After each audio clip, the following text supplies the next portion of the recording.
to the Shakedown. My name is Ryan Forbes, aka Rainforest. Once again, I'm here on my own, and we will once again see if we can try and get some help for Malone to come back on the show. In the meantime, I thought we would talk this week about cop shows and different cop shows and what they're like in prison as well.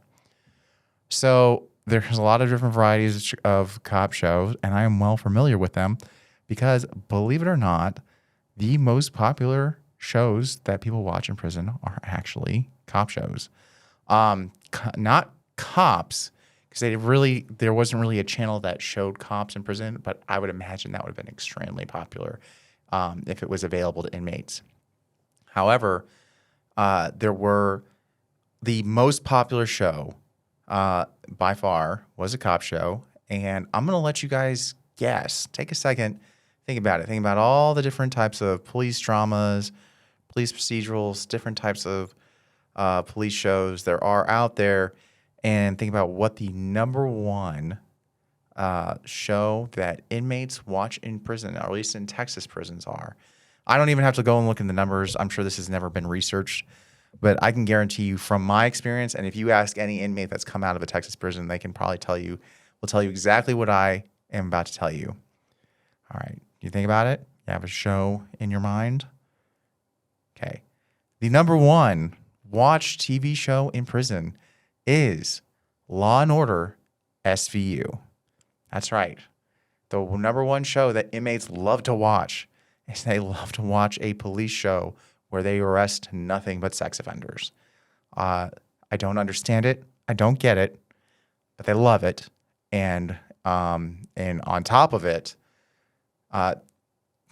TNT and TBS and a lot of other stations play that show nonstop. It's crazy. Like, you can watch that show all weekend long if you really want to. The amount of airtime that gets dedicated to that show alone, it's crazy. There's no other show that I know of that gets so much airtime. Not even the regular other Law and Order shows get so much. There is an up-and-coming one that is getting a lot more airtime, that it was also extremely popular amongst the inmate population. And that one is Chicago PD. And the reason I know that is because, I mean, obviously, I knew that because I was locked up. And when you're in the day room, there's two deep TVs blasting. Generally, there is a TV put on ESPN, and if you if you touch that TV or ask for a channel check on that TV, you're just asking for a fight. Like, and I'm not talking about a verbal altercation or an issue with the officer. Someone will physically want to attack you over that. I never was a huge fan of watching sports on TV. It's fun to watch them live. However, after years of we need to have ESPN on with it showing hours and hours of the same exact thing on repeat, that and I'm watching people make the mistake of asking for a channel check on that channel. It made me really hate sports. And we may have to have an episode just specifically dedicated to what the hell's with sports in this country, because I don't understand that.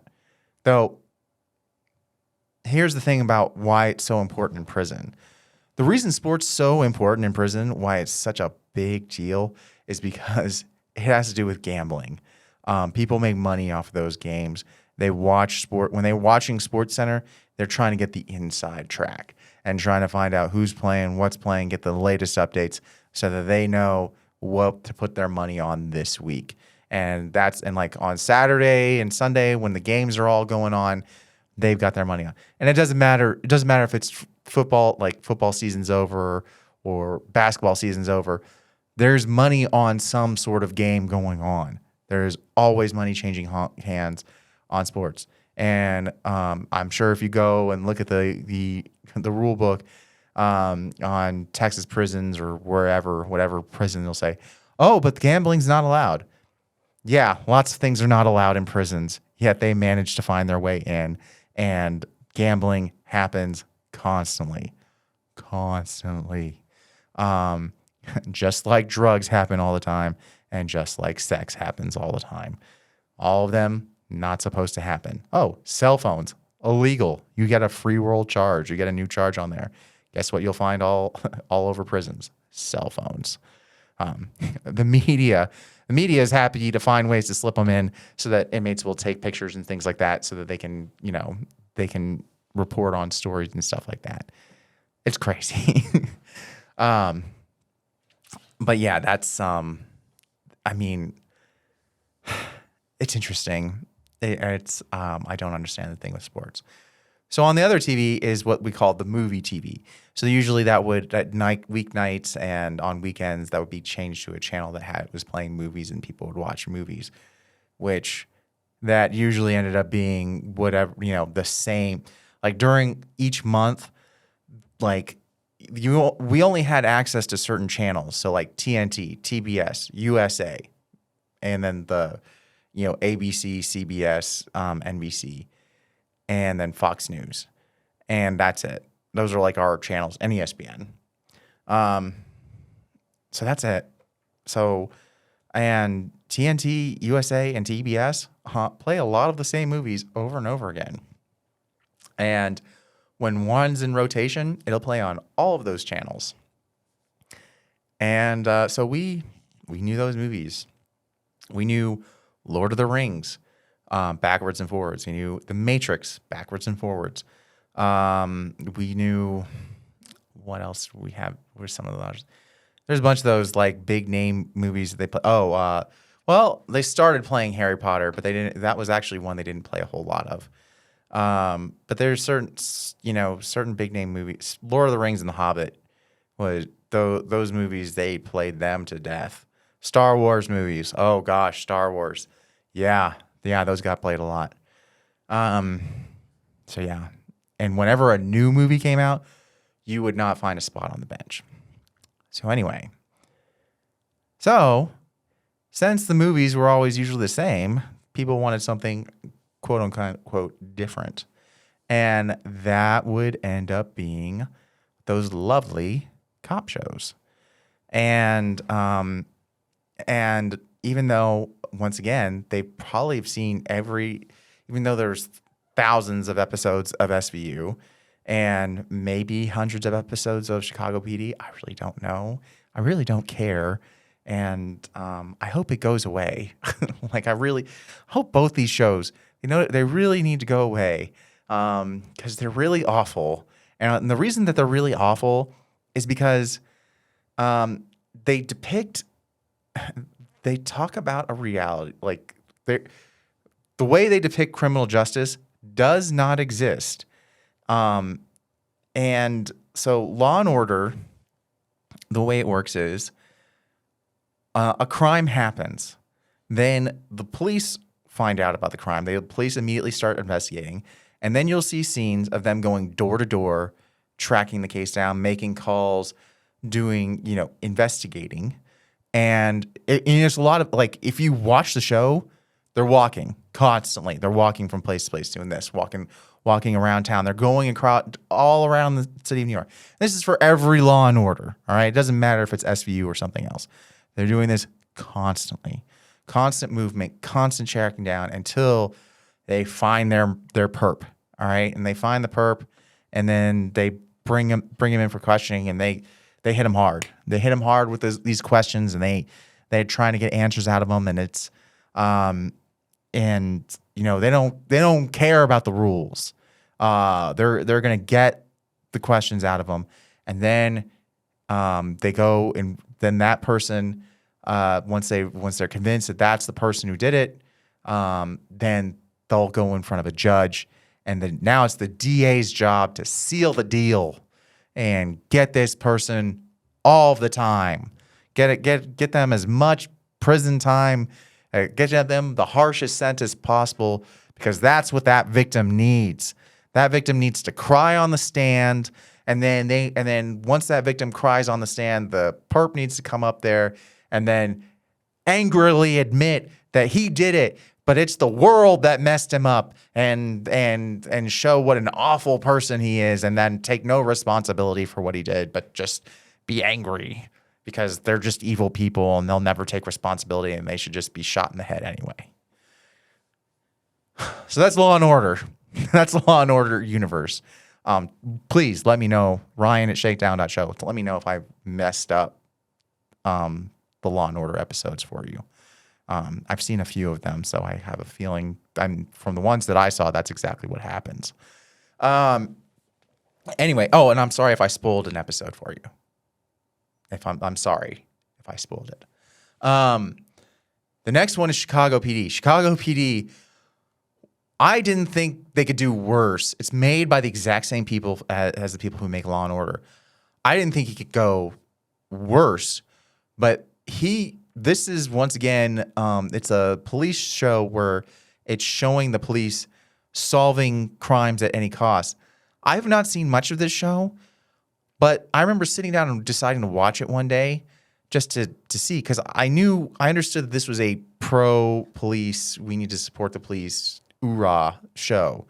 And I want no part of that. Once again, it's not because I hate police. It's because that's not how we solve problems. Police should be the last line of defense, or the last possible option when a bad thing happens. When a problem happens, we need to find ways to heal. That is the key part, healing. All right. It's about finding ways to take, it's how do we heal the person? Like when someone robs a bank, how do we heal the person who was robbed? How do we heal the person who's doing the robbing and make them into a productive member of society? And that goes for every crime. How do we heal the victim so that we can get them as close as back to where they were so that they can move on and move past this event? And how do we take the person who committed the offense and get them to move past this as well and be a productive member of society? That's what we're trying to do. That's the ultimate goal. And I feel like that should be the goal every time. Chicago PD doesn't care about any of that. They're not trying to hear any of that noise. What I witnessed on Chicago PD with the first time I tried and sit down and watch it, the captain or whatever comes into a bar with a lead pipe, and he's asking some questions, and the bartender doesn't want to answer because he's protecting his friend. It doesn't matter. He doesn't want to answer. The captain comes in plain clothes to ask him questions, technically in this universe, I imagine it happens in America where you're not required to answer the questions. Okay. And then the captain proceeds to beat the bartender with a lead pipe. Mind you, the bartender isn't the suspect. All right. The bartender just knows may or may not know something about the suspect. And he beats him with the lead pipe. And then, of course, he reveals, I did know a thing, and then points him in the right direction. First, yeah, I would know something too if you beat me with a lead pipe. I'd point you in any direction that gets the lead pipe off of me. Second, why with everything going on would we be promoting this? Why is this a show? Why is this even allowed to be on TV? And the fact that the inmates love this also baffles me. I don't understand it. But they love it. And part of the thing, I do understand the appeal of both of these universes. And the appeal is this. It's a universe where there's good people and there's evil people. And if we can just track down the evil people, then all of the evil, we can just take the evil, put it in a box, and remove it from the world. And then all the good people can just be happy and live their lives. That's the universe where these come from. There's good and evil, and that's it. But that's not it. That's not what the world is. And a lot of people, they will say that everything they know about the legal system comes from Law and Order and probably Chicago PD now. And that is scary to think about because those shows don't portray reality. They portray this fictional world, which, once again, very comforting to live in. It's a great idea. Like, it'd be nice. It'd be nice if we could just go through, find each evil person, send them to the moon, and then and be done with it. And then there's no more evil. All right? If we, in the biblical sense, if we just got rid of Cain, then boom, we're done. It's over. Good day. And everyone could be happy. But that's not what's happening. And people do things because of motivations. They get motivated to do deviant behavior. And they understand risk rewards. They usually understand these things. And a lot of them, in many situations, if they knew a different way to do these things, if they knew a legal way to achieve their goals, they would go about it. But we don't offer them that. And they definitely aren't going to learn it in prison. And prison is specifically for learning how to be a more deviant. Not necessarily a better deviant, just more deviant. And that's so anytime we say, oh, let's send them off to prison, just remember what you're saying is, I want to pay, because you're paying for it, I want to pay to send people to a place so that they can become more deviant. And that's it. And it doesn't matter if they've been there 100 times before, they will learn a new lesson each time. There will be a different person there they haven't met before, and they'll learn a new trick. And they might not learn it well. They might come right back through the door. But they'll learn something. So, and on the topic of police shows, let's also talk about true crime, which is another extremely popular thing. Not so much in prison. We didn't really have access to it except for like Dateline, though Dateline was very popular in prison. But true crime, I know, is super popular. Like, we kind of like started advertising on true crime podcasts because I kind of wanted to steal some of that audience, get them listening to this, to say like, hey, this is what's going on in prison, and also maybe stop listening to true crime podcasts because that's messed up. So let's explain why true crime podcasts are messed up and why true crime is kind of a misnomer. There are some great true crime ones. Like, Serial is the thing that everyone goes to when they think of true crime. And I've listened to it. I love it. Because what Serial does is that it shows Serial is called Serial because This American Life couldn't show the complexity of the case that they're describing in a single episode. They had to break it down into a series. That's the great part about Serial. They took it and they took the time and effort and do it. But that's not what most true crime podcasts do. I mean, some of them do. Some of them are, and I want to be clear. I don't listen to true crime podcasts. So I can't tell you, there might be some really great ones where they go into the nitty gritty and the details and try to understand what's what. My problem with it as a theory, though, like as in general, and with it being super popular, is that true crime podcasts focus on like the Zodiac killer and like mass murderers, and they want to focus on the worst of the worst. Which, when you focus on the worst of the worst and you're binge listening to the worst of the worst cases out there, or like when you're watching a marathon of Dateline or Investigative Discovery, and all you're seeing is husband after husband killing their wife after wife over and over again, you're gonna think that everyone's killing everyone. And that's not really what's all going on. Does it happen a lot? Yeah. But does it happen it doesn't happen to the extent that what you're thinking of. And these people, the reason they have a show, either an hour long or a several episode series, is because these are really extreme cases. The fact that in a lot of these, they get trials.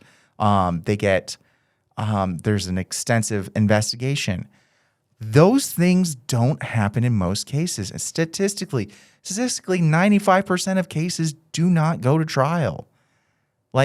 So think about that. Think about if every true crime podcast and every investigative discovery or Dateline has a trial in it, they're only in the 5%. So they're picking and choosing from a very small sample. They are not doing they're not showing the representative masses of what's actually going on out there. So this is why I really don't like true crime. I really think it needs to be toned down, or it needs to be changed so that you can really get into the real true crime, which is sometimes the true crime. Really what you should be, a lot of times, what you really need to be questioning in the true crime department is not necessarily the criminal. You really don't need a big, long story about the criminal. Sometimes you need a big, long story about what the history of the law that goes into it. Because I can tell you, if someone gets in trouble for a pound of cocaine versus a pound of crack, one of those is a life sentence. And there's a long history behind that law that is really scary to learn about. And the same thing with when I started looking into the difference between different types of manslaughter. I mean, it's scary to think that if I just, instead of, if I did everything the same, I got drunk, I blacked out, and then I killed someone, or I could even kill several someones. But if instead of getting behind my car, I was the foreman on a construction site, and then I killed a bunch of people because I was drunk and not taking care of things, but because I was in the lead role or whatever, it would be totally different, and it would be a misdemeanor. That's scary. It's entirely scary. So these are the laws to me are some of the scariest things that need to be looked into, and things that we don't think about. And it's something that we have to really, we should think about really diving into and learning about. But learning about the individual criminal and all that kind of stuff, sometimes it's good because I want, everyone should feel like each person is, each criminal is a person. There's a history. There's even the Zodiac Killer and Manson and all that. There's a history behind there. There's a long story that goes in there. And it's good to know, because you should think it should be complex and difficult, and there's motivation, there's motives in there, and they get twisted, and there's all sorts of crazy stuff in there as well. And even though it's not you, you should understand what is there. And then, so that way, like I said, when the next version of them comes out, it will be easier to identify them and maybe even help them before they start harming others, which to me is always the ultimate goal. And on that, I think we're going to start wrapping this up. Once again, I appreciate everyone for listening. This is, I'm enjoying doing these bulk episodes, and I look forward to doing more and sending out more and I'm excited to have more of these episodes coming out. Send me emails, ryan@shakedown.show, for any suggestions or tips or ideas, and or to cuss at Malone. I will be happy to forward those to him. And thank you everybody, and thank you for listening. The Shakedown was produced at Longmont Public Media, and our theme song Shakedown was brought to you by Envato Elements. If you want any Shakedown merchandise, or you want to support the show, you can go to waywordpress.com. That's WAYWORD press.com.